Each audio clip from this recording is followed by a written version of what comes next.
ចរណៃរាល់ឧស្សាហ៍ធ្លាប់កាន់ដៃគ្នាគ្រប់គ្រាដែលយើងចេញពីសាលាអូនខ្សឹបប្រាប់បងថាធំកាលណារៀបការនឹងបង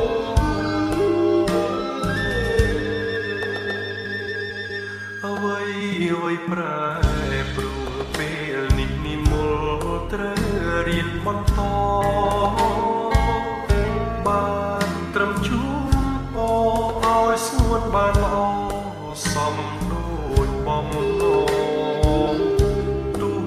បីលំបានអូនត្រូវខិតខំស៊ូណានោះល្អបងមានត្រឹមតែបេះដូង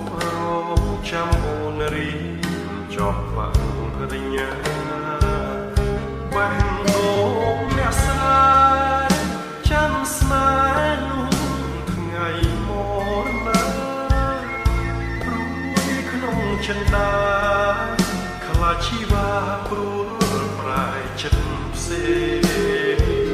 ខ្លាចមានគេថាភ្លេចអ្នកស្រែស្មោះស្នេហ៍ម្នាក់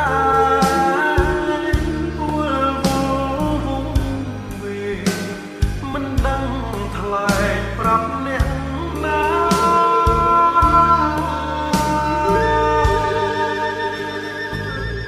ទុនទាំងរងចាំទូយូរខែឆ្នាំទ្រាំចាំជួបអូនបើលំបាកខ្លួនវិលវិញណាសួនវិលរួមសន្យាស្រើទុំតាមខែក៏ចាំមីមេច្រត់រួមរៀមា